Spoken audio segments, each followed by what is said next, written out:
सभी को नमस्कार। RPSC second grade physics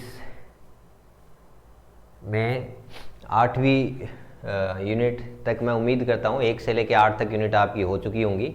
9वीं unit start करेंगे, प्रॉपर्टीज ऑफ मैटर्स। इसको इलास्टिसिटी नाम भी दे सकते हैं, प्रत्यास्थता।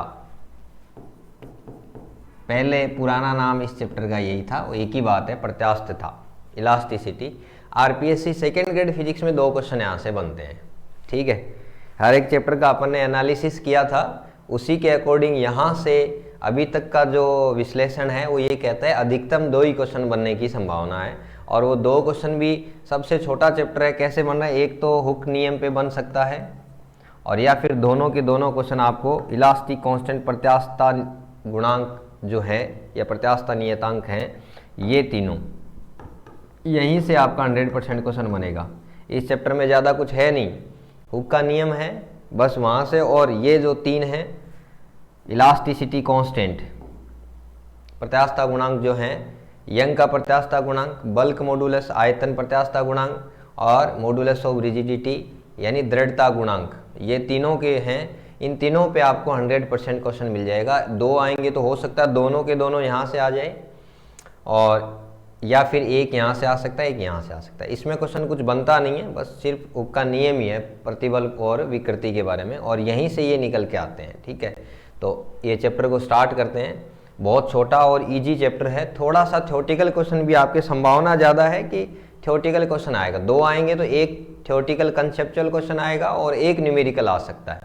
और जो कंसेप्चुअल क्वेश्चन आएगा, थ्योरेटिकल आएगा, वो भी बहुत ईजी आएगा। तो मैं आप सब लोगों से, मेरा एक एडवाइस है कि इस चैप्टर को तो आपको करके ही जाना। ये 2 क्वेश्चन आपके फ्री के नंबर हैं, ठीक है। हालांकि हर चैप्टर में बोलता हूँ मैं फ्री के नंबर हैं, फिर भी स्टार्ट करते हैं, ठीक है। हुक का नियम, ये चैप्टर शुरू करने से पहले थोड़ा सा इंट्रोडक्शन में क्या है, हुक का नियम ये कहता है कि प्रतिबल विकृति जो है, प्रतिबल वो समानुपाती है विकृति के, ये हुक का नियम है, ठीक है। प्रतिबल को आप नाम देते हो स्ट्रेस, विकृति को नाम देते हो स्ट्रेन। तो मैं ये चाहूँगा कि ये डायरेक्ट ये बताने से पहले ये स्ट्रेस क्या है, प्रतिबल क्या है, विकृति क्या, स्ट्रेन क्या है। हालांकि एग्जाम में उनसे क्वेश्चन नहीं आएगा, लेकिन फिर भी इस चैप्टर को शुरुआत करने से पहले, या इस चैप्टर का थ्योरेटिकल क्वेश्चन कैसा भी आ जाए आप कर पाओगे, उससे पहले आपको बस ये 2 चीज़ें समझना जरूरी है कि स्ट्रेस और स्ट्रेन है क्या, प्रतिबल और विकृति है क्या। ये एक तरीके से इनको हम भौतिक राशि भी नाम दें पहले यूनिट के जो है मात्रक विमाओं के हिसाब से, तो भी मैंने आपको कहा था कि हर एक चैप्टर में कोई भी आपको नया नाम सामने आए तो उसके बारे में थोड़ा सा आपको पता होना चाहिए, उसकी मात्रक क्या है, विमा क्या है, और उसका सूत्र क्या है। ये 2-3 बातें आपको पता होनी चाहिए। उसी के अकॉर्डिंग हम बात करेंगे कि स्ट्रेस और स्ट्रेन ये होता क्या। हुक का नियम तो ठीक है, ये प्रतिबल विकृति के समानुपाती है, और यहाँ से प्रतिबल और विकृति का जो अनुपात है वो एक नियतांक होगा, जिसको आपने क्या नाम दे दिया, प्रत्यास्थता नियतांक, प्रत्यास्थता गुणांक, इलास्टिसिटी कांस्टेंट, ठीक है। अब ये सॉलिड के लिए होगा तो यंग का प्रत्यास्थता गुणांक हो जाएगा, फिर आयतन के लिए तो आयतन प्रत्यास्थता गुणांक, उसको के नाम दे देंगे, और फिर मॉडुलस ऑफ रिजिडिटी दृढ़ता गुणांक की बात करेंगे तो नीटा नाम आ जाएगा। लेकिन ये सारी चीज़ें समझने से पहले मैं आपको ये बताना चाह रहा हूँ कि स्ट्रेस और स्ट्रेन है क्या, उसके बारे में थोड़ा सा हम बात करेंगे। एक नाम है प्रतिबल और दूसरा नाम है विकृति। देखो कम से कम समय में ये चैप्टर कैसे पूरा हो सकता है वो मैं आपको बताने का प्रयास करूंगा, ठीक है। ये है स्ट्रेस, ये है स्ट्रेन। बेसिक आइडिया आपको होगा, लेकिन फिर भी मैं बता देता हूँ। स्ट्रेस जो है प्रतिबल, इसको आप बोल सकते हो फोर्स डिवाइड बाई एरिया, बल बटे क्षेत्रफल।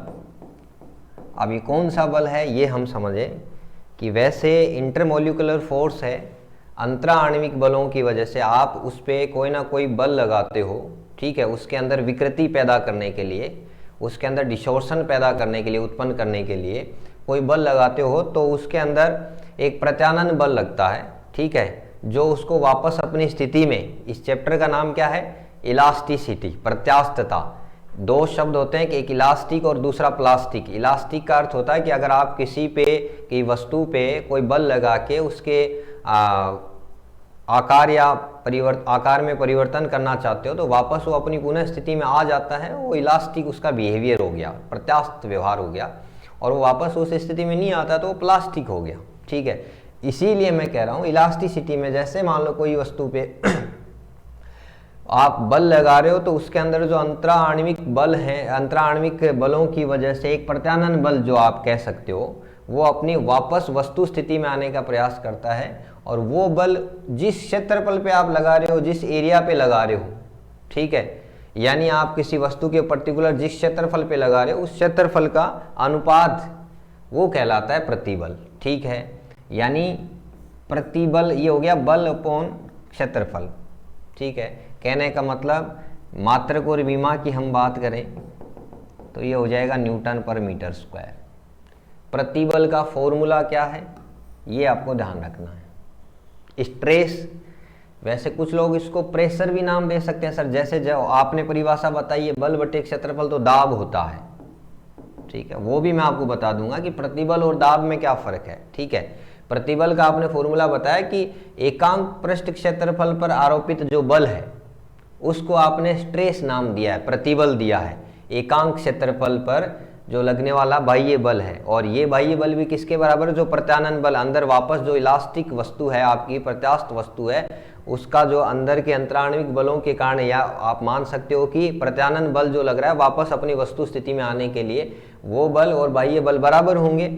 उसी बल में आप जिस क्षेत्रफल पे लग रहा हो उतना एकांक क्षेत्रफल पे लगने वाले बल को आपने प्रतिबल नाम दिया है। स्ट्रेस की बात कर रहे हो आप, लेकिन फॉर्मूला जो आपको कह रहा है यही फॉर्मूला आपने दाब का भी पढ़ा होगा कि बल में क्षेत्रफल का भाग लगाओ तो वो दाब हो जाता है। तो प्रेशर में और प्रतिबल में फर्क क्या है, ये दोनों में सबसे इंपॉर्टेंट फर्क ये है कि प्रेशर जो होता है वो हमेशा जो एरिया लग रहा है, ये क्षेत्रफल है, इसके लंबवत परपेंडिकुलर डायरेक्शन में लगता है। लेकिन जो प्रतिबल है, स्ट्रेस जो है, वो कोई जरूरी नहीं है कि हमेशा आपको परपेंडिकुलर डायरेक्शन में लगे। स्ट्रेस है वो, इसको भी आप कई तरीके से बदल सकते हो। या तो आप ऐसे बोल दो इसको नॉर्मल, नॉर्मल का मतलब ये एज ए दाब के तरह काम करेगा। दूसरा हो सकता है स्ट्रेस जो होता है प्रतिबल, वो टेंजेंशियल भी हो सकता है, स्पर्श रेखीय भी हो सकता है। स्पर्श रेखीय कैसे हो सकता है, मान लो ये कोई आपका एक कोई घन है, ऐसे मान लो आप क्यूब है, ठीक है, और ये रखा हुआ है ऐसे, इसमें आप परिवर्तन करें, ऊपर वाला ये जो सरफेस है यहाँ पे आप बल लगा लो इस पृष्ठ पे, और यहाँ पे ये नीचे वाले पृष्ठ में कोई चेंज नहीं हो रहा, लेकिन इसमें परिवर्तन हो रहा है, ऐसे चेंज हो गया इसमें, यहां से इतना सा इसके आकार में एक्स चेंज हो गया, ठीक है। अब की बार इसको आप टेंजेंशियल भी बोल सकते हो, अपरूपण प्रतिबल मान सकते हो, स्पर्श रेखीय प्रतिबल नाम दे सकते हो इसको, इसको आप अभिलंब प्रतिबल नाम दे सकते हो। तो अभिलंब प्रतिबल है वो दाब का, उसका ही एक भाग दाब की तरह आप मान सकते हो। दाब जो है, प्रेशर जो है, हालांकि इस चैप्टर में नहीं है लेकिन आपको डिफरेंस मैं बता रहा हूं।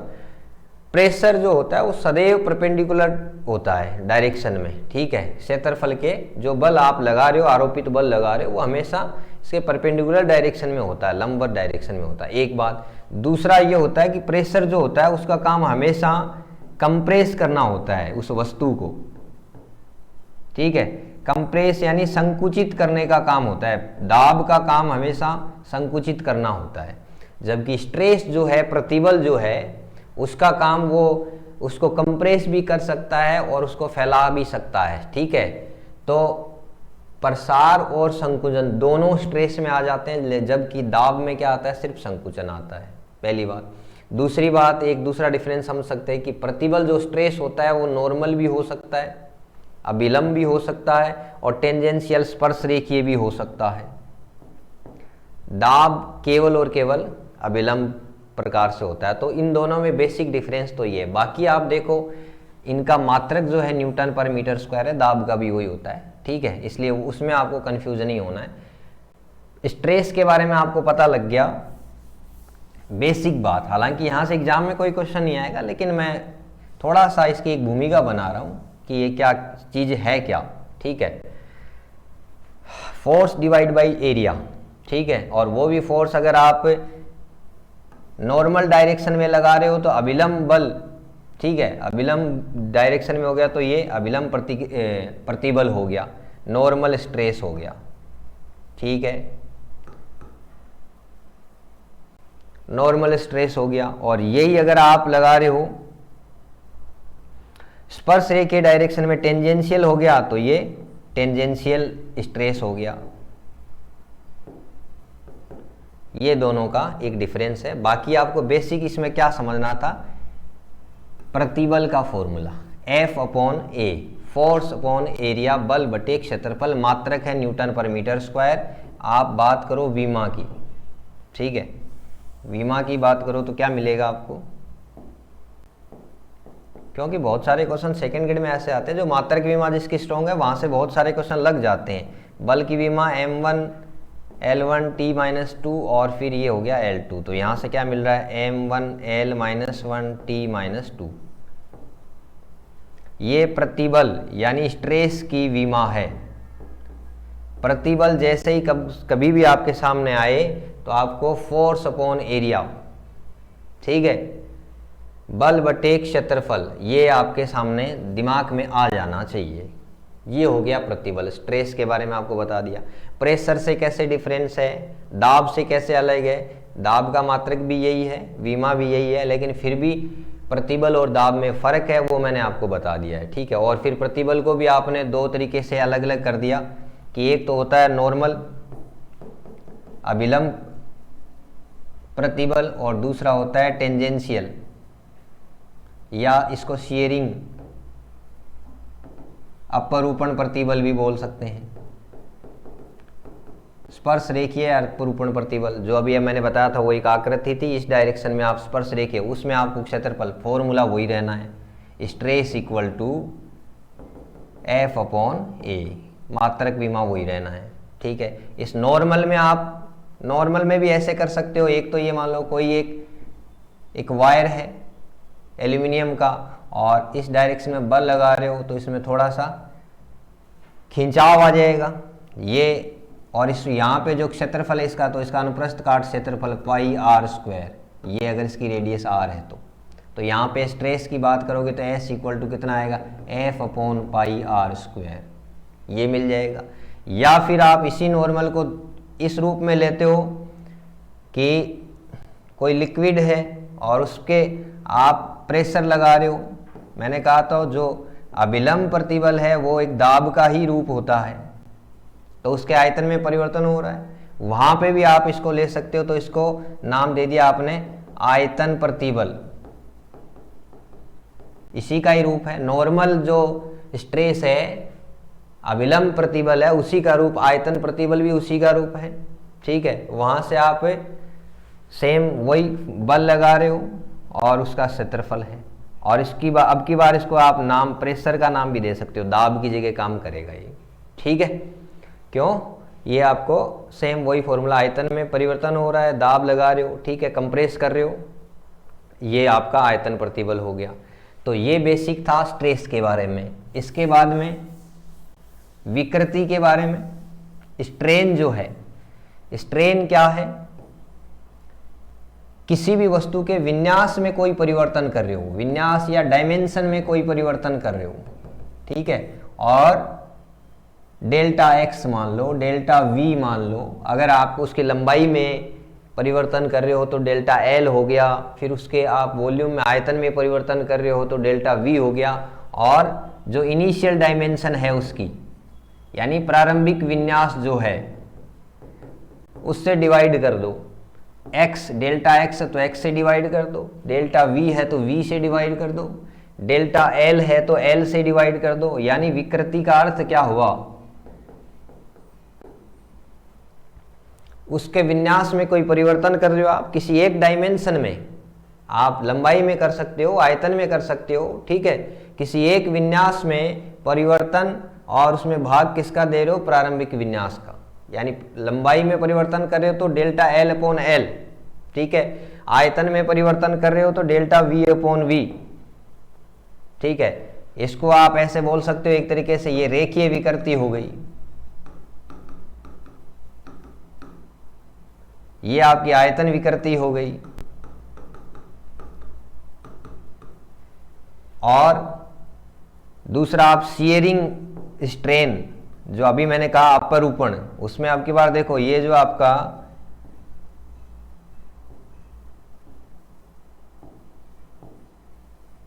ये परिवर्तन हुआ था आपके इस वाले पृष्ठ को आप इधर बल लगा रहे हो तो इसके अंदर इसका जो एंगल यहाँ से, ये वाला नीचे वाला पृष्ठ ऐसे कैसे था लेकिन ऊपर वाला थोड़ा सा खिसक गया था, यानी एक एंगल बन गया था फाई, ये एल इसकी लेंथ थी, यहाँ से ये वाला डिस्प्लेसमेंट हो गया एक्स।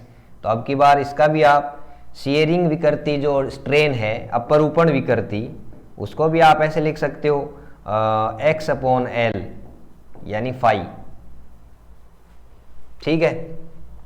इसमें आयतन में परिवर्तन नहीं हो रहा है लेकिन आकार में परिवर्तन हो रहा है, ठीक है। यहां पे आप, ये हो गया स्ट्रेन। स्ट्रेन की विमा की बात करो तो यानी ऊपर क्या है लेंथ मीटर में, यहां भी क्या है मीटर में, यानी इसका कोई मात्रक नहीं होगा, इसकी ना कोई यूनिट होगी ना डायमेंशन होगी। यानी स्ट्रेन जो है विकृति है उसकी ना कोई मात्रक होता है ना विमा होती है, मात्रकहीन विमाहीन राशि है। स्ट्रेस जो होता है फोर्स अपॉन एरिया, बल बटे क्षेत्रफल, ठीक है। ये नॉर्मल भी हो सकता है और टेंजेंशियल भी हो सकता है। सेम यहाँ पे भी वही स्थिति है। विकृति की आप बात करो तो आप प्रारंभिक विन्यास और उसमें विन्यास में परिवर्तन अपॉन प्रारंभिक विन्यास, लंबाई में परिवर्तन करो तो लंबाई से डिवाइड कर दो, आयतन में करो तो आयतन से कर दो, ठीक है। ये आपकी विकृति होगी, कोई मात्रक नहीं है, कोई विमा नहीं है। इसका मात्रक क्या है, न्यूटन पर मीटर स्क्वायर, विमा है m1 l minus 1 t minus 2, इसकी कोई विमा नहीं है। तो ये हो गया स्ट्रेस और स्ट्रेन, दो शब्द हैं प्रतिबल और विकृति, इनके बारे में आपको बेसिक पता होना चाहिए। जब कभी भी आपके दिमाग में, आप सुनो ध्यान से, ये आ जाए प्रतिबल नाम आ जाए तो आपको क्या समझना है, स्ट्रेस की बात कर रहा हूं मैं, तो आपको समझना है प्रतिबल का अर्थ है F अपॉन A। क्लियर है, कोई कंफ्यूजन नहीं है, ये आपका स्ट्रेस हो गया, ठीक है। जब कभी भी आपके सामने विकृति की बात आ जाए, स्ट्रेन, तो आपको क्या देखना है, डेल्टा L अपॉन L, ठीक है, या फिर आपको क्या देखना है, डेल्टा V अपॉन V, ठीक है, या फिर आपको क्या देखना है, अभी जो अपरूपण विकृति थी फाई, x अपॉन एल, ऊपर वाले फलक में चेंज जो हुआ था ना फाई, एंगल के रूप में अपरूपण विकृति ये हो गया, ये आयतन विकृति हो गया और ये रेखीय विकृति हो गया, ठीक है। कैसे कैसे हो सकता है, मान लो ये वायर है, ठीक है, इसको आप इधर फोर्स लगा रहे हो तो इसकी लंबाई चेंज हो गई, ठीक, ये हो गया, पहले इसकी लेंथ L थी, अभी डेल्टा L ये बढ़ गया, तो विकृति कितना हो गया, delta L upon L।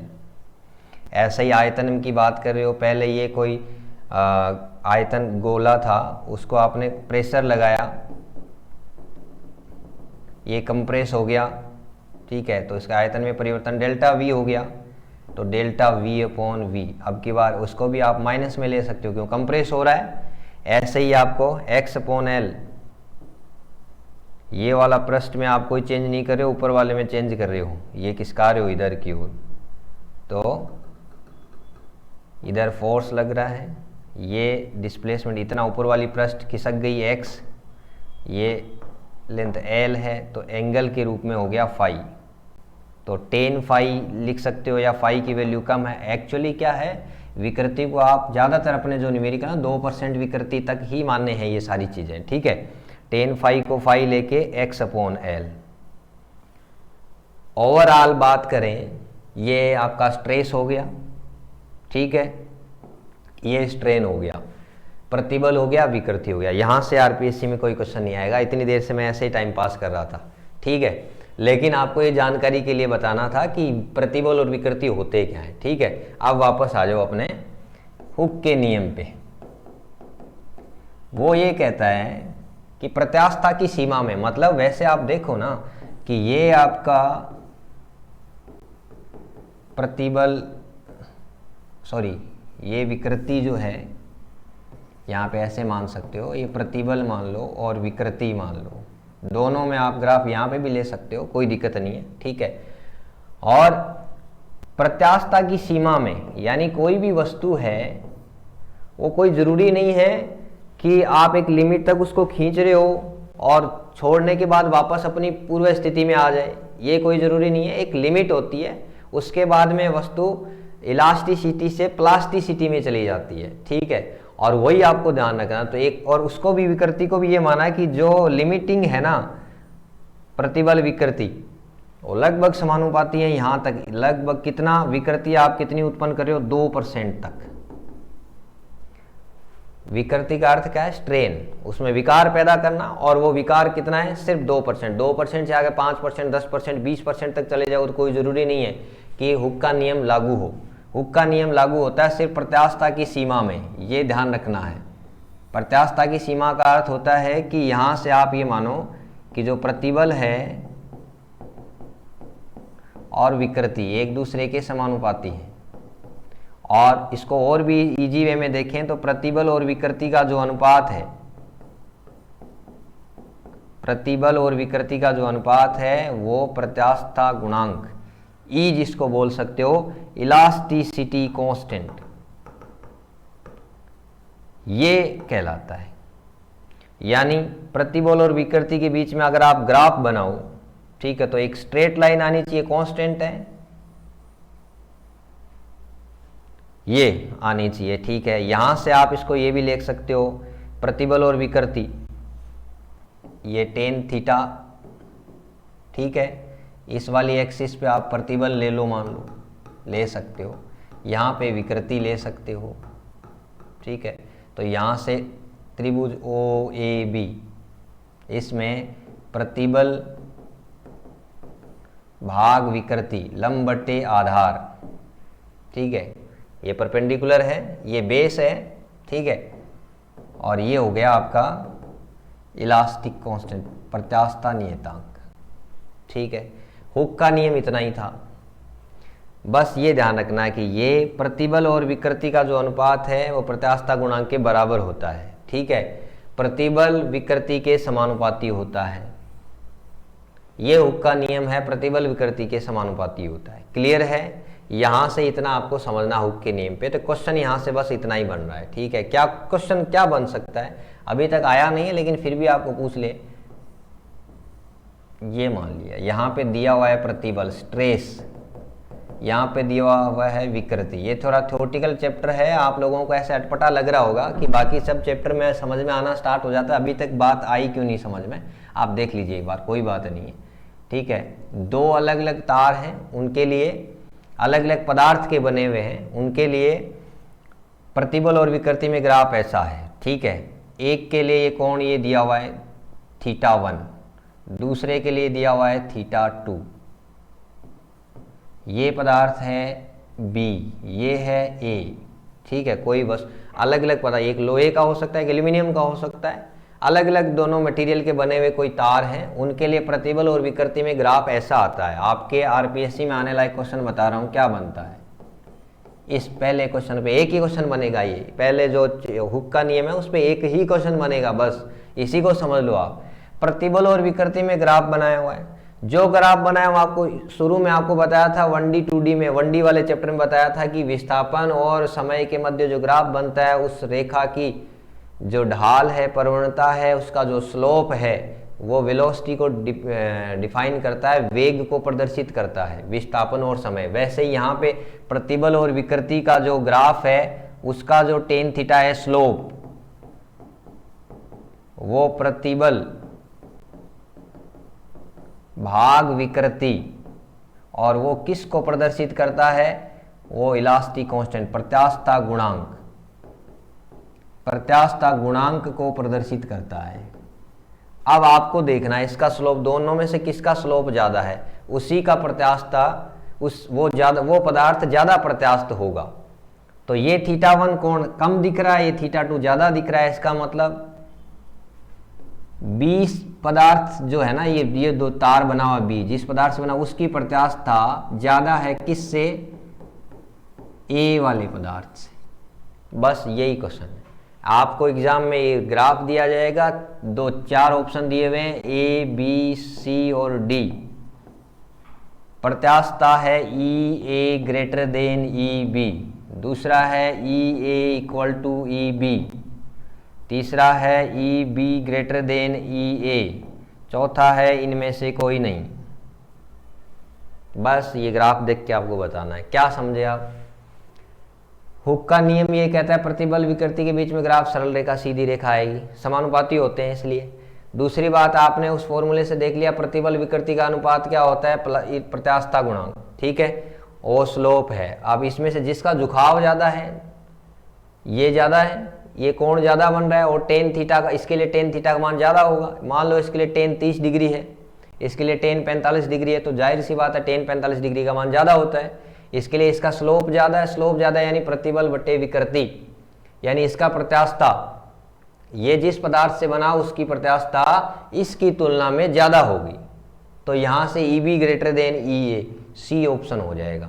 Hook के नियम पे एक ही क्वेश्चन बनता है, ठीक है, सेकेंड ग्रेड के लिए बता रहा हूं मैं, सेकेंड ग्रेड फिजिक्स के लिए हुक के नियम पे ये एक ही क्वेश्चन बनता है, यहां से आपका काम हो जाएगा। बस अगर एग्जाम में ऐसा थ्योरेटिकल क्वेश्चन आ जाए तो आपको कंफ्यूज नहीं होना है, सीधा सीधा आपको समझ गए, ठीक है। अब इसी को हुक के नियम को आगे हम बढ़ाएंगे तो उससे फिर अलग अलग प्रत्यास्थता गुणांक निकल के आएंगे। हुक का नियम आपने क्या बताया, प्रतिबल बट्टे विकृति, स्ट्रेस अपॉन स्ट्रेन,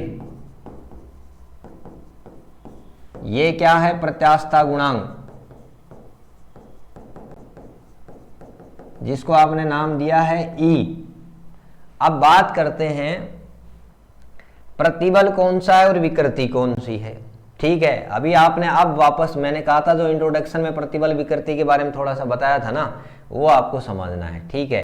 जैसे मान लो कोई एक सॉलिड वायर है एल्यूमिनियम का या किसी का लोहे का बना हुआ, ठीक है, इस पे आप बल लगा रहे हो एफ इधर की ओर, तो ये नई स्थिति में क्या आ जाता है, यहां से यहां तक, ठीक है, डेल्टा एल इसमें परिवर्तन हो रहा है, ये बल आपने लगाया तो, और इसका अनुप्रस्थ काट क्षेत्रफल है ऐसे आर त्रिज्या मान लो इसकी, तो अनुप्रस्थ काट क्षेत्रफल ए इक्वल टू क्या है, पाई आर स्क्वायर, ठीक है।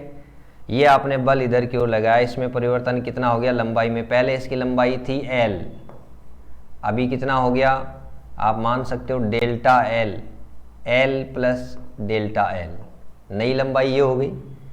ये आपको, तो आपको क्या करना है, एक तरीके से अभिलंब प्रतिक्रिया, अभिलंब प्रतिबल लगाया आपने, तो इसके लिए प्रत्यास्थता गुणांक E इक्वल टू क्या होगा, अभिलंब F अपॉन ए, प्रतिबल का नाम आते ही आपके सामने क्या आना चाहिए, F अपॉन ए का मान क्या है, पाई आर स्क्वायर, इसके लिए पाई आर स्क्वायर या और कुछ दूसरे रूप में दिया होगा तो वो आप ले सकते हो, F अपॉन ए सीधा ले आप। विकृति का मान क्या है, डेल्टा एल अपॉन एल। विकृति मैंने कहा था प्रतिबल जैसे ही आपके नाम सामने आए आपके दिमाग में क्या आना चाहिए, F अपॉन ए।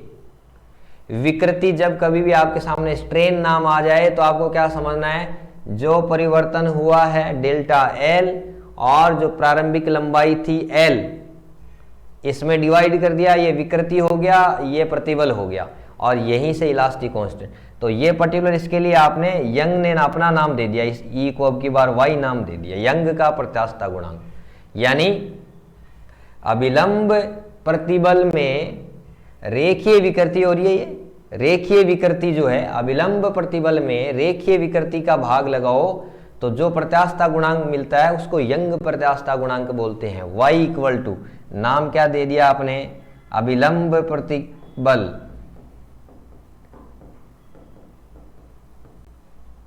ठीक है, नॉर्मल स्ट्रेस हो गया आपका, और ये है लीनियर विकृति, रेखीय विकृति नाम दे दो उसको आप, अनुदैर्ध्य विकृति नाम दे सकते हो। ठीक है। लॉन्गिट्यूडिनल स्ट्रेन, रेखीय विकृति या अनुदैर्ध्य विकृति, इन दोनों को नाम वही है, अविलंब रेखीय, ये छोड़ो आप, तो प्रतिबल विकृति पे जाओ। सेकेंड ग्रेड की बात करें हम तो यहाँ से आपको बस ये ध्यान रखना है। और अब की बार ये ई जो था ये तो सबके लिए कॉमन था, अब की बार आपने क्या कर दिया, ये सॉलिड के लिए निकाला है, ठीक है। अब मान लो बात करें कि जो अनुदैर्ध्य विकृति है आपकी, आप इसमें खींच के कर रहे हो, ये लिक्विड या गैस में हो सकती है क्या? एक क्वेश्चन आरपीएससी में आया हुआ है कि ये जो अनुदैर्ध्य विकृति है ये पाई जाती है केवल ठोसों में, केवल द्रवों में, केवल गैसों में, या गैस और द्रव दोनों में। तो यहाँ पे आप, ये कोई लिक्विड है मान लो इसके अंदर भरा हुआ, उसको लंबा खींच के कैसे आप बढ़ा दोगे? उसकी लंबाई में परिवर्तन डेल्टा एल नहीं कर सकते ना, उसके आयतन में परिवर्तन कर सकते हो आप, ये आपके हाथ में है। इसलिए ये सिर्फ सॉलिड की बात कर रहे हैं, ठोस की बात कर रहे हैं। तो यहां से आपको क्या मिला, y इक्वल टू यंग का प्रत्यास्थता गुणांक, यंग मॉडुलस, इसका नाम है YOUNG, यंग मॉडुलस, यंग वैज्ञानिक का नाम है, ठीक है। यहां से y equal to F upon A delta L upon L, y equal to F L upon A delta L, ये आपको मिल गया। ये ऊपर चला गया है, नीचे आ गया, कैलकुलेशन है, ये ध्यान रखना है। यहां से आपको 100% क्वेश्चन मिलेगा आरपीएससी सेकेंड ग्रेड में, इतना ही समझ लो आप। यंग का प्रत्यास्थता गुणांक जैसे आपके दिमाग में आए, सामने कोई भी क्वेश्चन आ जाए यंग का प्रत्यास्थता गुणांक, तो आपको सबसे पहले ये ध्यान में आना चाहिए, F upon A delta L upon L. और ये जो प्रत्यास्थता गुणांक यहां से आपको पता लग रहा है, ये पदार्थ की प्रकृति पे निर्भर करेगा और तापमान पे निर्भर करेगा। थ्योरेटिकल क्वेश्चन, प्रत्यास्थता गुणांक का मान पदार्थ की प्रकृति या आकृति आकार पे निर्भर नहीं करेगा। आप चाहे लोहे का या एल्यूमिनियम का दो तार ले रहे हो तो कितने भी लंबे चौड़े ले हो, बस पदार्थ पे डिपेंड करेगा कि लोहे का है कि एल्यूमिनियम का है, ठीक है। चांदी का है, सोने का, जो भी आप पदार्थ ले रहे हो वो डिपेंड करेगा कि पदार्थ की प्रकृति कैसी है। आप 2 मीटर का ले हो चाहे 100 मीटर का ले हो, कोई फर्क नहीं पड़ेगा कि उसकी प्रत्यास्थता में परिवर्तन आ जाएगा क्या, चाहे 2 मीटर की भी वही रहेगी, 100 मीटर की भी वही रहेगी, डिपेंड करेगा वो पदार्थ आपने लिया उसकी प्रकृति क्या है। एक तो ये हो गया, दूसरा ये तापमान, तापमान बढ़ाने पे भी प्रत्यास्थता कम होती है। ये दो ऐसे फैक्टर हैं जो प्रत्यास्थता को मुख्य रूप से प्रभावित करते हैं, ठीक है। बाकी अगर आपको कोई ये बोल दिया जाए, कोई एक तार है जिसकी लंबाई 2 मीटर है और उसका क्षेत्रफल 5 मीटर स्क्वायर है, ऐसे कुछ दिया हुआ है मान लो, ठीक है। अभी उस तार को, उसकी लंबाई को दुगुना कर दिया जाए, क्षेत्रफल को आधा कर दिया जाए, तो उसके यंग प्रत्यास्थता गुणांक पे क्या प्रभाव पड़ेगा? पहले का दुगुना हो जाएगा, आधा हो जाएगा, समान रहेगा, या फिर 5 गुना हो जाएगा, कुछ भी 4 ऑप्शन दे दिए, ठीक है। आपको क्या करना है, उसको लंबा करो, छोटा करो, बढ़ाओ, मोटा करो, कैसे भी करो, पदार्थ के जो आकार आकृति में आप परिवर्तन करें उससे यंग प्रत्यास्थता गुणांक पे कोई फर्क नहीं पड़ेगा। वो सिर्फ डिपेंड करता है उस पदार्थ की प्रकृति क्या है और तापमान में आपने कोई परिवर्तन नहीं किया है। तो ये आरपीएससी में आया हुआ क्वेश्चन है, आपके नोट्स में भी इवन दिया हुआ है, देखो पेज नंबर ये है 1, हाँ 1 2 3 4 नंबर पेज पे क्वेश्चन दिया हुआ है आपके आरपीएससी में, फर्स्ट ग्रेड में आया हुआ क्वेश्चन है ये। एल लंबाई तथा ए अनुप्रस्थ काट क्षेत्रफल के तार का यंग प्रत्यास्थता गुणांक कैपिटल वाई है। क्वेश्चन सुनो आप, एक तार है जिसकी लंबाई एल है, अनुप्रस्थ काट क्षेत्रफल ए है और उसका यंग प्रत्यास्थता गुणांक वाई है। यदि तार की लंबाई को दुगुना कर दिया जाए, 2L कर दिया जाए, और क्षेत्रफल को आधा कर दिया जाए, तो उसका यंग प्रत्यास्थता गुणांक y डैश पे क्या फर्क पड़ेगा? तो कुछ लोग तो फॉर्मूला लगाने लग जाएंगे, कैसे? y equal to F upon A delta L upon L, y equal to F L upon, और यहाँ से क्या, ए डेल्टा एल। ये तो बाद की कंडीशन है, इसके अकॉर्डिंग कुछ लोग सोल्व करने लग जाएंगे। तो यहाँ से बोल देंगे कि ये 2 गुना हो गया, ये आधा हो गया, तो 4 गुना हो जाएगा, लगभग y dash equal to 4y। और ये देखो पहला ही ऑप्शन है, आरपीएससी फर्स्ट ग्रेड में आया हुआ, इसके अकॉर्डिंग आप करोगे तो पहला ही ऑप्शन है। इसके अकॉर्डिंग कैसे कर सकते हो, जब आपको बता दिया कि ये तो इसकी विशेष परिस्थिति है, आपको शुरू में बताया था प्रत्यास्थता गुणांक जो है वो प्रतिबल और विकृति के अनुपात के बराबर होता है, ये अनुपात की बात कर रहा है, ठीक है। और ये अनुपात जो होता है वो हमेशा एक नियतांक होता है, नियतांक होता है ये अनुपात, और ये नियतांक होता है, इसका मतलब ये सिर्फ पदार्थ की प्रकृति पे निर्भर करेगा और तापमान पे निर्भर करेगा। दो ही परिस्थितियां हैं, आप उसकी लंबाई आधी करो, बढ़ाओ, दुगुनी करो, कोई फर्क नहीं पड़ेगा। इसलिए पहला ऑप्शन 4y गलत है, दूसरा ऑप्शन दिया हुआ है y, यानी वही का वही रहेगा। ये आरपीएससी फर्स्ट ग्रेड में आया हुआ क्वेश्चन है और अब की बार वहां से उठा के सेकेंड ग्रेड में भी आ सकता है, ये आपको ध्यान रखना है, ठीक है। यानी प्रत्यास्थता गुणांक पदार्थ की प्रकृति व ताप पे निर्भर करता है, ना कि लंबाई चौड़ाई को छोड़ दो आप। ये आपका क्वेश्चन हो गया। कुल मिला के वापस आ जाओ आप एक बार। हुक का नियम था स्ट्रेस अपॉन स्ट्रेन, प्रतिबल बटे विकृति, ये क्या है, नियतांक। उसके बाद में यंग का प्रत्यास्थता गुणांक, प्रत्यास्थता गुणांक, इसको नाम दिया आपने y, और ये फॉर्मूला आएगा, प्रतिबल का नाम आते ही आपके दिमाग में आ जाना चाहिए F अपॉन A, विकृति का नाम आते ही आपके दिमाग में आ जाना चाहिए डेल्टा L अपॉन L। और यहीं पे आपको इस प्रकार क्वेश्चन आ सकता है, क्या, मान लो वही तार दिया हुआ है जिसका इसकी त्रिज्या a हो, तो pi r square, y equal to f,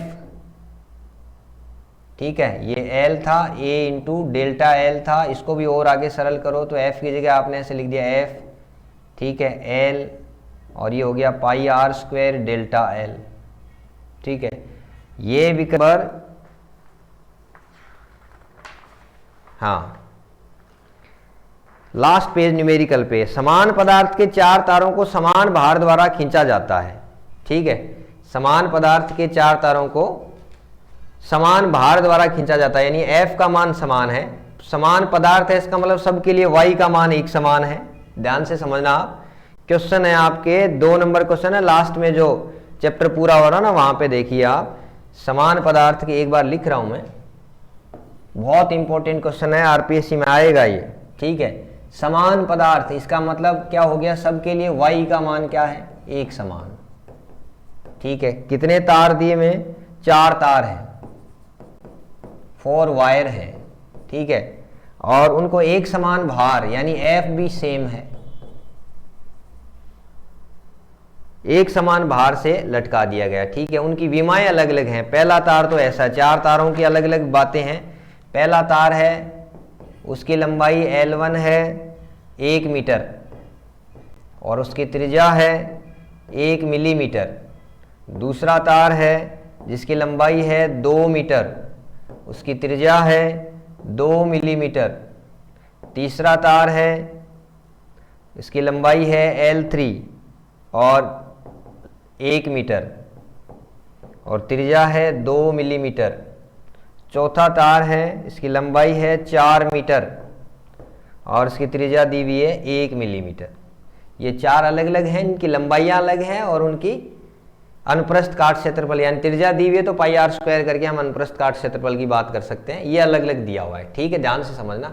अब ये कह रहा है कि उनसे आप जैसे मान लो एक 5 किलो का कोई पत्थर बांध दो, सबसे सारे 4 तार ऐसे लटकाए हुए हैं, उन चारों तारों से आप यहाँ पे 5 किलो का, यहाँ पे 5 किलो का, यहाँ पे 5 किलो, सबसे, और एक ही धातु के बने हुए, इसका मतलब सबका यंग प्रत्यास्थता गुणांक समान है, बस सबकी लंबाई चौड़ाई अलग है। जैसे ये चारों उंगलियां अलग अलग है ना, वैसे ही सेम 4 तार हैं, चारों से समान 5-5 किलो के पत्थर आपने बांध दिए, तो बांधने के बाद में इसमें जो लंबाई में वृद्धि है, ये वाली, ये वाली, ये वाली, ये वाली, चारों की लंबाई में वृद्धि क्या एक समान होगी या फिर एक समान नहीं होगी? नहीं होगी। तो सबसे ज्यादा वृद्धि कौन से में होगी? इन चारों में से सबसे ज्यादा वृद्धि कौन से में होगी? ये फर्स्ट ग्रेड में आया हुआ क्वेश्चन है और वहां से कॉपी पेस्ट करके सेकंड ग्रेड में भी आ सकता है। बस कंसेप्ट आपको समझना है इसका, और उसके बाद में यंग प्रत्यास्थता गुणांक का काम आपका हो गया, ठीक है। ये आपका काम यहाँ से है। तो यहाँ से आपको क्या मिल रहा है? क्वेश्चन आपका ये था y इक्वल टू क्या होता है, F upon A delta L upon L. y equal to आप लिखते हो F L upon A into delta L. जैसे यंग प्रत्यास्था गुणांक प्रतिबल बट्टे विकृति, ये ध्यान में आना चाहिए, प्रतिबल का फॉर्मूला एफ अपॉन ए होता है, विकृति का formula delta L upon L होता है। यहां से आपको क्या चाहिए, ये चाहिए, यही कहना ना सबसे ज्यादा विस्तार किस में होगा, तो इसको आप ऐसे लिखो ना, delta L equal to F L upon A into Y. अब ये कह रहा है कि y कांस्टेंट है, a भी कांस्टेंट है, प्रश्न में दिया हुआ है, तो आपको क्या देखना है कि सबसे ज्यादा विस्तार किस में होगा, डेल्टा एल समानुपाती एल अपॉन ए। और भी इसको अच्छे से लिखें, डेल्टा एल समानुपाती एल अपॉन ए का मतलब क्या होता है, पाई आर स्क्वायर। तो पाई को तो छोड़ो, आर स्क्वायर की बात करो आप, यानी जिसके लिए जिसकी लंबाई सबसे ज्यादा होगी और जिसका अनुप्रस्थ काट क्षेत्रफल सबसे कम होगा, वो वाला तार सबसे ज्यादा उसमें विस्तार होगा, वो सबसे ज्यादा वही खींचेगा। ठीक है, ये एक तरीके से इलास्टिसिटी प्रत्यास्थता का अनुप्रयोग भी हो गया, ये भी मान सकते हो आप। तो इसका आंसर क्या हो जाएगा, सबसे ज्यादा लंबाई इसकी है और अनुप्रस्थ काट क्षेत्रफल देखें तो ये तो दोनों ज्यादा है, इन दोनों में डिफरेंस करोगे ये दोनों सेम है, इसका मतलब लंबाई इसी की ज्यादा है। तो आपको बिना पेन चलाए ये क्वेश्चन सीधा का सीधा कर सकते हो कि अगर एक समान पदार्थ दिया हुआ हो और एक समान भार से उनको लटका दिया गया हो तारों को, तो सबसे ज्यादा विस्तार किसमें होगा, जिसकी लंबाई एल अपॉन आर स्क्वायर जिसके लिए ज्यादा होगा। ठीक है, ये आपके क्वेश्चन जो 3 नंबर क्वेश्चन है नोट्स में, उसका सॉल्यूशन इस तरीके से करना है आपको कि उसी के लिए सबसे ज्यादा होगा। चौथा आंसर इसका सही है, जिसकी लंबाई 4 मीटर है और उसकी रेडियस त्रिज्या है 1 मिलीमीटर है। क्यों, एल अपॉन आर स्क्वायर का मान सबसे ज्यादा इसी के लिए है, इसलिए इसका विस्तार सबसे ज्यादा होगा। ये आपका यंग प्रत्यास्था गुणांक हो गया। ठीक है, यंग प्रत्यास्था गुणांक को और भी अच्छे से कर सकते हैं। एक और क्वेश्चन है आपके सेम वही, इस चैप्टर में यंग प्रत्यास्था गुणांक पे ही क्वेश्चन आएगा आपकी, मैक्सिमम संभावना है 100%, इसलिए आपको 2-3 टाइप्स ऑफ क्वेश्चन मैं आपको बता रहा हूँ। ठीक है, एक क्वेश्चन तो आपका हुक के नियम पे हो गया। ठीक है, दूसरा क्वेश्चन की बात कर रहे हैं, सीधा एग्जाम ओरिएंटेड बात करते हैं। तो यंग प्रत्यास्था गुणांक का फॉर्मूला था y equal to F upon A delta L upon L. इसके साथ में और वो भी बात कर लें, चलो ये हो गया यंग का प्रत्यास्था गुणांक। दूसरा है आयतन प्रत्यास्था गुणांक। ठीक है, आयतन प्रत्यास्था गुणांक को बल्क मॉडुलस भी बोलते हैं। इसमें भी वही है, प्रत्यास्था गुणांक का जहां कहीं भी नाम आ जाए आपको ये लिखना है एफ अपॉन ए, और यहाँ पे प्रतिबल बट्टे विकृति, यानी जहां कहीं भी प्रत्यास्था गुणांक, इसको बल्क मॉडुलस को के से लिखते हैं, जैसे इसको वाई से लिखते हैं इसको के से लिखते हैं, तो यहाँ पे भी वही आपको लिखना है, प्रतिबल भाग लगाना है विकृति का। अब की बार किसकी बात कर रहे हो, विकृति यानी आयतन, आयतन की बात कर रहे हो, तो आयतन का मतलब अब की बार क्या हो जाएगा आपका, प्रतिबल हो जाएगा एफ अपॉन ए, ये तो ऐसे कैसे, विकृति हो जाएगी डेल्टा वी अपॉन वी। आयतन में परिवर्तन यही था, विकृति के बारे में आपको मैंने बता दिया था, आयतन विकृति ऐसे लिखते हैं, प्रतिबल ये था। ठीक है, और ये वाले प्रतिबल को तो आप दाब भी बोल सकते हो। ठीक है, तो यहां से आपको क्या मिल रहा है, और इसमें भी प्रतिबल दाब लगाओगे तो एक तरीके से कंप्रेस होगा, दाब बढ़ाओगे आयतन कम होगा, यानी माइनस भी लिख सकते हैं, कई जगह माइनस में भी लिखा हुआ आ सकता है, लेकिन उसका इतना सेकंड ग्रेड में रोल नहीं है। ठीक है, तो यहां से ऐसे लिख सकते हो आप, ये आपका, इसको आपने नाम दे दिया P। ठीक है, V ऊपर चला गया और ये हो गया डेल्टा V। ठीक है, आयतन प्रत्यास्था गुणांक या बल्क मॉडुलस जिसका नाम आप दे सकते हो, सेम वही बात, माइनस में भी आ सकता है, लेकिन आपको फॉर्मूला यही ध्यान रखना है, प्रतिबल में विकृति का भाग लगाओ। यहां पे प्रतिबल दाब की जगह काम कर रहा है, विकृति आयतन प्रत्यास्था गुणांक का नाम आ जाए तो आयतन विकृति डेल्टा वी अपॉन वी करना है। ठीक है, यंग प्रत्यास्था गुणांक का मान है तो डेल्टा एल अपॉन एल करना है। ठीक है, और तीसरा मॉडुलस ऑफ रिजिडिटी, दृढ़ता गुणांक की बात करें, दृढ़ता गुणांक की परिभाषा नीटा, ये इसका सिंबल है, वापस वही प्रतिबल स्पर्श रेखीय प्रतिबल। ठीक है, अब की बार कौन सा था, टेंजेंशियल अपरूपण प्रतिबल, इसको नाम दिया था आपने अपरूपण प्रतिबल, और विकृति भी कौन सी होगी, अपरूपण विकृति। यानी अपरूपण प्रतिबल कौन सा था, F/A। अब की बार ये एरिया कौन सा था, जो ऊपर वाली पृष्ठ थी, ये जो आपकी पृष्ठ थी ना, ये ऐसे मान सकते हो, इसका क्षेत्रफल, जिस सतह को आप खिसका रहे थे, यानी इसके आयतन में कोई परिवर्तन नहीं हुआ था, सिर्फ आकार बदला था, ऐसे खिसक गया था। कोई एक मान लो एक क्यूब है, घन है, उसको ऊपर वाली सतह को आप एक तरफ खींचते हो तो नीचे वाला ऐसे के ऐसे पृष्ठ रह जाती है, ऊपर वाला हिस्सा थोड़ा सा ऐसे तिरछा हो जाता है, खींच जाता है, ठीक है। तो यहाँ पे ये खींच गया था मान लो, तो ये विकृति आई थी इसमें। अपरूपण विकृति को आपने नाम क्या दिया था, फाई, ठीक है। और फाई को भी आपने क्या लिखा था, टेन फाई, यानी ये स्मॉल इधर से थोड़ा सा विकृति आई थी, इसको नाम दे दिया x, ये था l, तो x/L। तो यहाँ से दृढ़ता गुणांक नीटा क्या है, अपरूपण प्रतिबल, अपरूपण विकृति। अब ये भी देखो दृढ़ता गुणांक, ये जो है ये लिक्विड में नहीं हो सकता, ठीक है। ये भी एक इंपॉर्टेंट मतलब ऐसे पूछा जा सकता है। इसके लिए आपको सॉलिड है, कोई वस्तु होगा, उसी को तो आप खिसकाओगे, ऐसे तो उसके ऊपर वाली सतह ऐसे आयतन में परिवर्तन कर नहीं रहे हो, सिर्फ आकार में परिवर्तन कर रहे हो। तो दृढ़ता गुणांक सॉलिड, रिजिड की बात कर रहा है, मॉडुलस ऑफ रिजिडिटी, तो सॉलिड के लिए रहेगा, ठीक है। ये सॉलिड के लिए रहेगा। इसको आप ठोस, द्रव या गैस तीनों के लिए काम में ले सकते हो। क्यों कि सॉलिड है, उसका भी कोई ना कोई आयतन होता है, लिक्विड होता है, उसका भी कोई ना कोई आयतन होता है, और गैस है, उसका भी कोई ना कोई आयतन होता है। इसका मतलब बल्क मॉडुलस से आप इसको तीनों के लिए यूज कर सकते हो। हालांकि ज्यादातर आप लिक्विड के लिए यूज करते हो, इन दोनों को आप सॉलिड के लिए काम में लेते हो, ठीक है। दूसरी एक और बात ये है, ये देखो, ये जो आयतन प्रत्यास्थता गुणांक, कोई ऐसा आपको लिक्विड या कोई ऐसा मटेरियल मिल जाए, ठीक है, ये तो जब आप तीनों के लिए कह रहे हो, जिसके आयतन में कोई परिवर्तन कर ही नहीं सको आप, यानी जिसको कंप्रेस नहीं कर सको आप, जिसको संपीड़ित नहीं कर सको, कंप्रेस नहीं कर सको, इसका मतलब उसका आयतन में आप परिवर्तन क्या आ रहा है, जीरो। जीरो आ रहा है, इसका मतलब आयतन प्रत्यास्थता गुणांक का मान क्या आएगा, कुछ भी हो, ऊपर नीचे जीरो आते हैं, अनंत हो जाएगा। इसका मतलब जिसको आप संपीड़ित नहीं कर सकते, कोई ऐसा पदार्थ हो जो असंपीड्य हो, ठीक है, जिसको आप कंप्रेस नहीं कर सकते, उसके लिए आयतन प्रत्यास्थता गुणांक का मान कितना होगा, अनंत। अर्थात विकृति जितनी भी कम होगी, उसके लिए आयतन प्रत्यास्थता या कोई सा भी प्रत्यास्थता गुणांक, उसका मान ज्यादा होगा।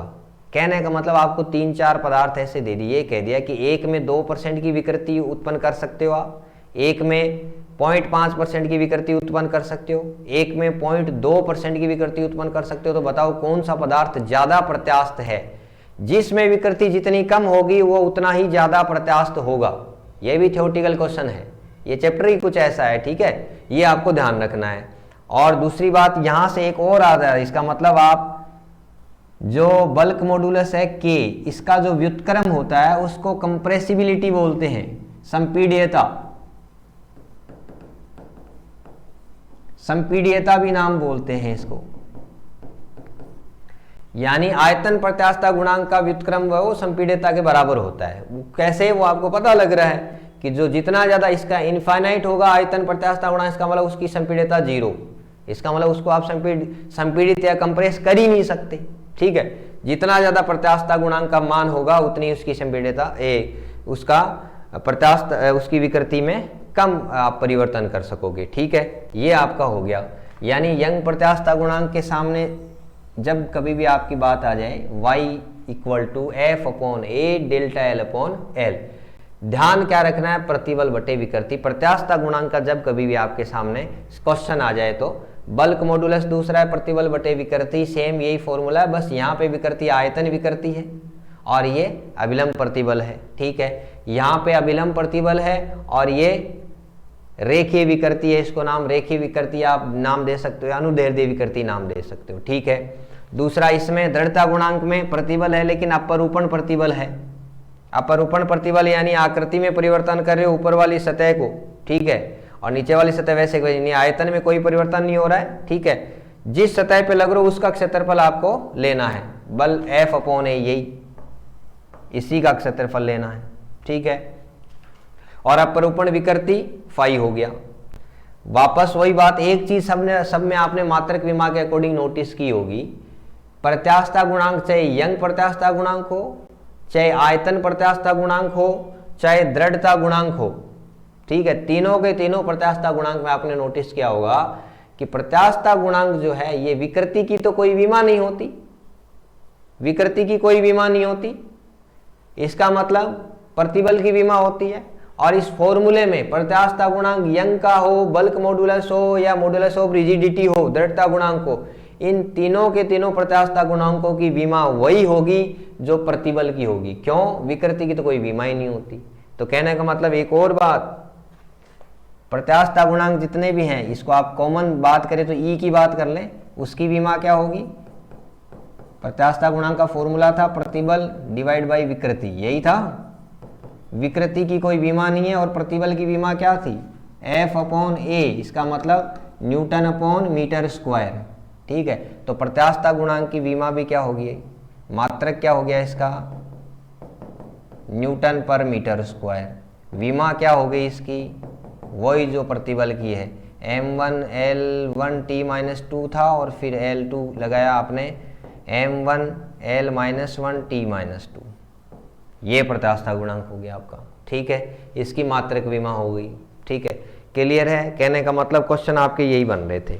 यहां से यंग प्रत्यास्थता गुणांक हो गया। वापस आ जाते हैं चैप्टर को।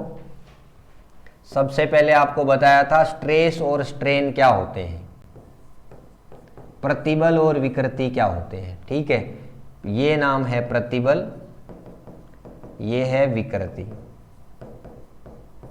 प्रतिबल का मतलब आपके सामने सीधा फॉर्मूला सेकेंड ग्रेड में जब कभी प्रतिबल नाम आ जाए तो F अपॉन ए दिमाग में आ जाना चाहिए। विकृति का अर्थ होता है कि आपको डेल्टा L अपॉन L मान लो या डेल्टा V अपॉन V मान सकते हो, ठीक है। और अपरूपण विकृति भी आप मान सकते हो, फाई X अपॉन L मान सकते हो, ठीक है। उसके बाद में इंट्रोडक्शन आपको ये बता दिया। फिर स्ट्रेस, प्रतिबल और दाब में क्या फर्क है वो भी मैंने आपको बता दिया, ठीक है। उसके बाद में आता है आपके हुक का नियम। इस चैप्टर में हुक का नियम आपको ये दे रहा है कि प्रत्यास्थता जो होता है वो प्रतिबल और विकृति के अनुपात के बराबर होता है, प्रत्यास्थता गुणांक, और जो कि एक नियतांक होता है, कांस्टेंट होता है। और वो कांस्टेंट का मान किस पे डिपेंड करता है? सिर्फ पदार्थ की प्रकृति और तापमान पर। तापमान बढ़ा हो तो प्रत्यास्थता कम होता है, पदार्थ की प्रकृति कैसी है उसके आधार पे उसका प्रत्यास्थता गुणांक निर्धारित होता है, बाकी लंबाई चौड़ाई पे निर्भर नहीं करता। तीसरा पॉइंट है, यहीं से ई को आपने क्या बना दिया? तीन रूपों में बांट दिया। एक हो गया यंग का प्रत्यास्थता गुणांक y, आयतन प्रत्यास्थता गुणांक k, बल्क मॉडुलस और दृढ़ता गुणांक नीटा, ठीक है। यंग प्रत्यास्थता गुणांक के लिए आपने कहा था कि ये सॉलिड जो ठोस वस्तुएं उनमें काम आ रहा है, ठीक है। और यहां पे आपने क्या लिखा था? अभिलंब प्रतिबल, अभिलंब प्रतिबल, और भाग क्या था? अनुदैर्ध्य विकृति, रेखीय विकृति, अनुदैर्ध्य विकृति नाम आपने दे दिया था। y इक्वल टू आपके मिला था F upon A delta L upon L, ठीक है। बल्क मॉडुलस k के लिए आपने क्या कहा था? वापस वही आपका अभिलंब प्रतिबल, प्रतिबल वही है। अब की बार विकृति क्या है? आयतन में विकृति। आयतन में विकृति आपने क्या लिखा? F अपॉन ये तो प्रतिबल था, आयतन विकृति डेल्टा V अपॉन V था, जिसको आप यहाँ पे दाब भी लिख सकते हो, ठीक है, अभिलंब प्रतिबल को। यहाँ पे क्या हो गया? दृढ़ता गुणांक को आपने क्या नाम दे दिया था? अब की बार क्या नाम दिया? अपरूपण प्रतिबल। और अपरूपण प्रतिबल क्या होता है? अभिलंब प्रतिबल क्या होता है? ये मैंने आपको बताया था। ये नॉर्मल स्ट्रेस हो गया, ये टेंजेंशियल स्ट्रेस हो गया। कैसे? इसका एग्जांपल आपको मैं बताऊं। मान लो कोई एक सरफेस है, एक फोर्स इधर इस डायरेक्शन में लग रहा है F, और इस पृष्ठ के एक तो समांतर इस डायरेक्शन में हो गया, ये स्पर्श रेखीय बल हो गया, ये अभिलंब बल हो गया, यानी ये तो इसका एस टेंजेंशियल कंपोनेंट हो गया, ये नॉर्मल कंपोनेंट हो गया बल का। ये इन दोनों में डिफरेंस समझा रहा हूं मैं, ये कंक्लूजन एग्जाम में नहीं आएगा लेकिन फिर भी समझने के लिए ये दृढ़ता गुणांक में आपको एक तरीके से इनसे क्या फर्क है, ये अंतर आपको समझना है। थोड़ा सा कंसेप्ट के लिए बात कर रहा हूं मैं। और इसका एरिया दिया हुआ है ए। अब आपको ज्ञात करना है प्रतिबल, स्ट्रेस ज्ञात करना है। और स्ट्रेस भी कौन सा स्ट्रेस ज्ञात करना है? एक तो अभिलंब, दोनों में क्या फर्क है? अभिलंब प्रतिबल ज्ञात करना है और दूसरा ज्ञात करना है आपको अपरूपण प्रतिबल, स्पर्श रेखीय। प्रतिबल ज्ञात करना है। अभिलंब का मतलब अब की बार ये एफ एन अपॉन ए ये लेना है, ये वाला घटक लेना है, लंबवत वाला, ठीक है। और अपरूपण या स्पर्श रेखीय प्रतिबल में आपको कौन सा इसका कंपोनेंट लेना है, एफ टी अपॉन ए, ये आपको लेना है। यानी इन दोनों में फर्क आपको समझना है, ठीक है। और दोबारा अच्छे से ये बता देता हूं यहाँ पे, और इसको भी आगे मान लो कोई न्यूमेरिकल भी आ जाए तो ऐसे मान सकते हो। मान लो ये थीटा कोण पे है, तो अब की बार ये वाला कंपोनेंट क्या हो जाएगा, एफ कोस थीटा, ये वाला कंपोनेंट क्या हो जाएगा, एफ साइन थीटा। और आपको पूछा है कि अभिलंब प्रतिबल का मान क्या होगा, तो आप क्या लगाओगे, ना तो लिख सकते एफ अपॉन ए, अब की बार नहीं लिख सकते आप एफ अपॉन ए, क्यों, आपको अभिलंब ये नॉर्मल जो बल लग रहा है क्षेत्रफल के लंबवत डायरेक्शन में लग रहा है उसकी बात करनी है आपको। इसका मतलब अब की बार आपको लेना है एफ एन अपॉन ए, ना कि एफ अपॉन ए। ये समझना है, इस डायग्राम से आप समझ सकते हो। कोई मान लो एक लकड़ी का गुटका है जिसपे आप इस डायरेक्शन में फोर्स बल लगा रहे हो, और उसके दो कंपोनेंट हो गए, एक इसका स्पर्श रेखा टेंजेंशियल डायरेक्शन में हो गया, एक नॉर्मल परपेंडिकुलर डायरेक्शन में हो गया। अभिलंब प्रतिबल की बात करोगे आप, ठीक है, तो नॉर्मल स्ट्रेस हो गया एफ एन अपॉन ए, और इसको भी आप लिखोगे एफ साइन थीटा अपॉन ए। और दूसरा हो गया आपका स्पर्श रेखीय या अपरूपण प्रतिबल, शियरिंग स्ट्रेस बोल दो, या फिर इसको आप टेंजेंशियल स्ट्रेस बोल दो, सारे एक ही नाम है, अपरूपण प्रतिबल या स्पर्श रेखीय प्रतिबल।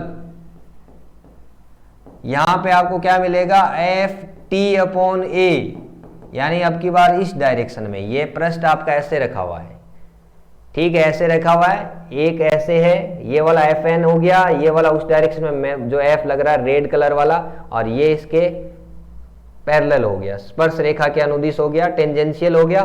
तो अब की बार आपको ये, इसको बोलते हैं अपरूपण विकृति। कहाँ गया आपका नीटा, इसकी यहां से आएगा अपरूपण विकृति, तो ये आपका है एफ कोस थीटा अपॉन ए, ये आपको देखना है। तो पहला हो गया था आपके यंग प्रत्यास्थता गुणांक, दूसरा हो गया था आयतन प्रत्यास्थता गुणांक, और तीसरा हो गया था आपका दृढ़ता गुणांक। दृढ़ता गुणांक में आपको अभिलंब कौन सा, प्रतिबल कौन सा लगाना है, अपरूपण, यानी दृढ़ता गुणांक की परिभाषा क्या है, अपरूपण प्रतिबल, और भाग क्या देना है, अपरूपण विकृति का, ठीक है।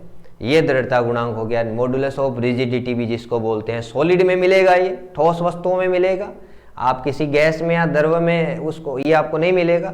लेकिन आयतन प्रत्यास्थता गुणांक जो है, बल्क मॉडुलस है, वो आपको तीनों में मिल सकता है। ऐसे ही आपको यंग प्रत्यास्थता गुणांक वो ठोसों में मिलेगा, ठीक है। ये आपका तीनों का इलास्टिसिटी जो कांस्टेंट है, वाई, के और नीटा, यहां से आपको ये मिल गया। अब आपके सिलेबस में है नहीं, लेकिन फिर भी इसको मान सकते हैं। वापस वही है कि ये जो विकृति थी, एक यंग प्रत्यास्थ, ऐसे मान लो आपने जो स्ट्रेन की बात की थी, स्ट्रेन जो विकृति होती है, वो विकृति दो तरीके से हो सकती है, एक तो रेखीय जो है, और एक पार्श्विक हो सकती है, पार्श्विक विकृति और रेखीय विकृति, ठीक है। इसको आप लीनियर या लॉन्गिट्यूडनल बोल सकते हो, अनुदैर्ध्य विकृति।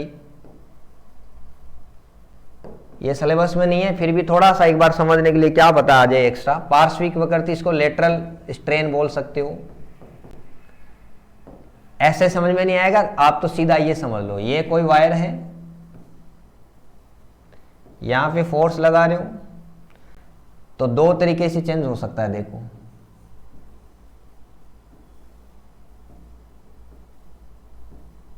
एक तो ये हो गया इसकी लंबाई में परिवर्तन, डेल्टा एल, इसको नाम दे दिया आपने रेखीय, लॉन्गिट्यूडनल स्ट्रेन, रेखीय विकृति, delta L upon L. Clear है। दूसरा आपने नोटिस किया होगा, इसको खींचा तो पहले इसकी जो रेडियस थी ये आर थी, अब की बार देखो ये आर डेस कम हो गया ना, आर डेस, ये जो इसकी चौड़ाई अनुप्रस्थ काट है इसमें भी तो कम हो गया। इसको आप लेटरल स्ट्रेन, पार्श्विक विकृति बोल सकते हो, यानी अब की बार इसमें कम हुआ है, परिवर्तन हुआ, तो इसको आपने नाम दे दिया डेल्टा आर अपॉन आर, ठीक है। ये समझना आपको, विकृति जो स्ट्रेन होती है वो एक ही वायर में दो टाइप से हो सकती है। एक तो रेखीय लॉन्गिट्यूडनल जो होती है वो ऐसे इस डायरेक्शन में, और लेटरल जो पार्श्विक हो सकती है वो इस डायरेक्शन में, दोनों में हो सकती है। और दोनों का रेशियो जो होता है लेटरल स्ट्रेन और लॉन्गिट्यूडनल स्ट्रेन, यानी डेल्टा आर अपॉन आर, उसको डिवाइड कर रहे हो डेल्टा एल अपॉन एल, और इसको बोलते हैं पॉइजन रेशियो सिग्मा। ये सिलेबस में नहीं है लेकिन फिर भी मान लो अगर पूछ ले विकृति और स्ट्रेस और स्ट्रेन आ गया तो मान लो इनका अनुपात क्या हो सकता है। तो पार्श्विक विकृति तथा रेखीय, ये अनुदैर्ध्य विकृति जिसको आप नाम दे सकते हो, पार्श्विक विकृति तथा अनुदैर्ध्य विकृति का अनुपात, और ये कम हो रहा है तो इसको माइनस भी लिख सकते हो, कोई ऐसी बात नहीं है, ठीक है। पार्श्विक विकृति और अनुदैर्ध्य विकृति का अनुपात क्या है? पॉइजन अनुपात, पॉइजन रेशियो जिसको आप बोल सकते हो, पॉइजन अनुपात है, ठीक है। ये यहां तक इतना सिलेबस को एक्स्ट्रा आपको करने की जरूरत नहीं है। फिर भी आप इतना देखो तो सबसे पहले इस चैप्टर में हम पढ़ें इलास्टिसिटी वाले चैप्टर में है क्या। दो क्वेश्चन आएंगे आरपीएससी में। पहला क्वेश्चन आ सकता है आपका हुक नियम से, उस पे कौन सा क्वेश्चन बन रहा है वो मैंने आपको बता दिया, और दो चार टाइप के क्वेश्चन आप और करोगे तो आपकी प्रैक्टिस और कैलकुलेशन अच्छी हो जाएगी। दूसरा, इसी नियम से आपको क्या मिल रहा है, ये तो आपने हुक का नियम तो ये था, प्रतिबल और विकृति इनका अनुपात क्या है, एक तरीके से नियतांक कांस्टेंट है, सीधा ग्राफ आ रहा था, ठीक है। उसके बाद में यहीं से आपको मिल गया था, क्वेश्चन इतने ही बन रहे हैं यहाँ पे, यंग मॉडुलस मिला था, बल्क मॉडुलस मिला था और मॉडुलस ऑफ रिजिडिटी मिला था, यानी यंग का प्रत्यास्थता गुणांक y, आयतन प्रत्यास्थता गुणांक k और दृढ़ता गुणांक नीटा, ठीक है। y का फॉर्मूला सबका वही है, यहाँ पे f upon a delta l upon l, यहाँ पे k के लिए क्या लिखोगे, f upon a delta v upon v, यहाँ पे नीटा equal to f upon a और यहाँ पे फाई, ठीक है। ये आपका तीनों के फॉर्मूले हो गए। क्वेश्चन यहाँ पे कैसे कैसे आ सकते हैं मैंने बताया, सबसे ज्यादा संभावना आपकी यहाँ पे 100% संभावना, सबसे ज्यादा 15-20 क्वेश्चन प्रैक्टिस यहाँ पे करने, 5-5 क्वेश्चन इनके प्रैक्टिस करने। वापस वही संभावना बता रहा हूँ, यहाँ से संभावना है 10% की, यहाँ से संभावना है 20% की, और यहाँ से संभावना है 98% या 100% की संभावना है। इस पे आपको जितने क्वेश्चन, एक तरीके मैंने बता दिए कौन कौन से क्वेश्चन बनाते हैं। दूसरा, थ्योरेटिकल क्वेश्चन अगर आपको पूछा जाए तो क्या करोगे आप, ये और प्रत्यास्थता गुणांक है वो कांस्टेंट है, वो पदार्थ की प्रकृति और तापमान पर निर्भर करता है, ध्यान में रखना है। क्वेश्चन आपको उलझाया हुआ क्वेश्चन अभी मैंने बताया था, आ सकता है कि एक तार है जिसकी लंबाई को दुगुना कर दिया, क्षेत्रफल को आधा कर दिया, तो प्रत्यास्थता गुणांक पे क्या प्रभाव पड़ेगा, कोई प्रभाव नहीं पड़ेगा, ठीक है। ऐसे ही ये इस वाले फॉर्मूले पे आपको क्वेश्चन आ सकता है। यहाँ पे प्रतिबल कौन सा है, अभिलंब प्रतिबल है, विकृति है, अनुदैर्ध्य विकृति है।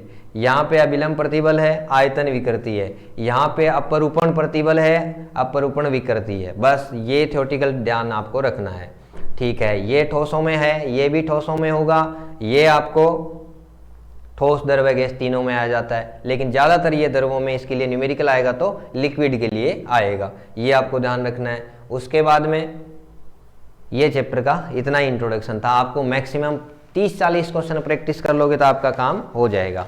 एक बार नोट्स में आप देख लीजिए, स्टार्टिंग में सबसे पहले प्रतिबल क्या होता है उसके बारे में इंट्रोडक्शन, हालांकि वहां से क्वेश्चन नहीं आएगा, मैंने आपको प्रतिबल विकृति का इंट्रोडक्शन बताया था, लेकिन वो ये चैप्टर समझने के लिए था, ठीक है।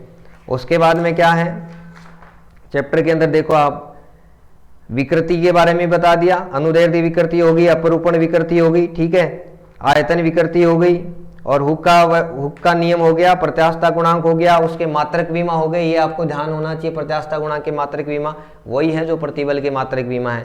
उसके बाद में छोटे छोटे न्यूमेरिकल हो गए, और वो न्यूमेरिकल मैंने आपको बता दी। एक और क्वेश्चन आपको आयतन प्रत्यास्थता गुणांक ये हो गया। फिर संपीड्यता, कंप्रेसिबिलिटी, वो कितना होता है, सिर्फ एक सिंपल सा इंट्रोडक्शन है। आयतन प्रत्यास्थता गुणांक का व्युत्क्रम जो संपीड्यता है।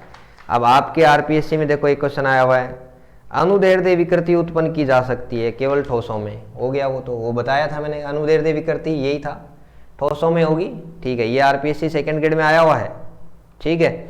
और फिर एक सेकंड ग्रेड में और एग्जाम में क्वेश्चन आया, प्रत्यास्थता गुणांक के लिए गलत कथन बताइए। प्रत्यास्थता गुणांकों का मान अधिक होगा तो पदार्थ अधिक प्रत्यास्थ होगा, ये सत्य कथन है।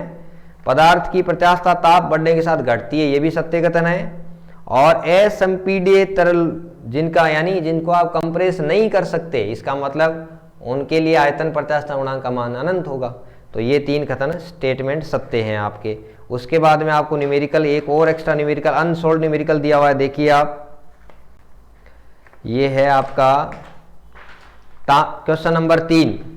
तांबे के एक ठोस घन का किनारा, ठीक है, आयतन प्रत्यास्थता गुणांक पूछा है। लास्ट फाइनल क्वेश्चन इसमें कर लो, क्योंकि इसमें नोट्स में एक थोड़ी सी टाइपिंग एरर है, ठीक है। ठोस का किनारा यानी एक भुजा दे रखी है, घन की भुजा A = 10 सेंटीमीटर, और फिर दे रखा है दाब दे रखा है इसमें P = 7.20 × 10⁶ पास्कल। उसके बाद में आयतन में डेल्टा V परिवर्तन कितना है, 0.06 सेंटीमीटर क्यूब, और आपको पूछा है आयतन प्रत्यास्थता गुणांक K, ठीक है। मैंने कहा था आयतन प्रत्यास्थता गुणांक ठोस, द्रव्य, गैस तीनों के लिए कैलकुलेट करवा सकता है, लेकिन यंग का प्रत्यास्थता गुणांक की बात करेगा तो केवल ठोस की बात करेगा, दृढ़ता गुणांक की भी बात करेगा तो केवल ठोस की बात करेगा। आयतन प्रत्यास्थता गुणांक जो है वो ठोस, द्रव्य, गैस तीनों के लिए ज्ञात करवा सकता है। देखो ये क्वेश्चन में ठोस पूछ रहा है, लेकिन आपको क्या लगाना है, वही F/A और डेल्टा V/V। K = F/A, इसको नाम दे दिया आपने P, जो कि दिया हुआ है, डेल्टा V और V, ठीक है। ये V ऊपर चला गया तो ये हो गया। अब P का मान क्या है, 7.20 × 10⁶। V का मान आयतन, घन का आयतन क्या होता है, 10 × 10 × 10, ठीक है। भुजा क्यूब हो गया तो ये 10⁻³ सेंटीमीटर क्यूब, तो यहाँ लिख सकते हैं 10⁻³ सेंटीमीटर क्यूब। यहाँ पे इसमें परिवर्तन कितना है, 0.06 सेंटीमीटर क्यूब। कुछ लोग तो एग्जाम में क्या गलती करते हैं, ये कैलकुलेशन के लिए, इसलिए मैं आपको कह रहा हूँ इस चैप्टर में 15-20 न्यूमेरिकल आपको क्यों करने हैं, ताकि आपकी कैलकुलेशन अच्छी हो जाए। कुछ लोग ये सेंटीमीटर को मीटर में चेंज करने लग जाएंगे और उसी कैलकुलेशन में उलझ जाएंगे, जबकि इस चैप्टर में आपको मैंने कहा ये तो विकृति है, ये मीटर में चेंज कर, इसमें कुछ भी परिवर्तन करने की जरूरत नहीं है। जो दिया हुआ है ना, ये दोनों सेम यूनिट है, इनको कैंसिल हो जाएगा, इसका मात्रक तो सीधा वही आएगा जो पास्कल है, यानी न्यूटन प्रति मीटर स्क्वायर आएगा। ये हो गया कैंसिल। यहाँ से आपको क्या मिल जाएगा, ये आ जाएगा 6, इसको 6 बनाओगे तो 6 3 9 10⁻11, और ये हो गया 1.2। तो लगभग कितना आ रहा है, आपके ऑप्शन में है 1.2 × 10⁻9 है, ठीक है। पहला ऑप्शन इसका राइट है, लेकिन वो गलत दे रखा है। ये कितना है, 1.2 × 10⁻11 न्यूटन प्रति मीटर स्क्वायर है। इस ऑप्शन को थोड़ा सही कर लीजिए, ये इसका आंसर है।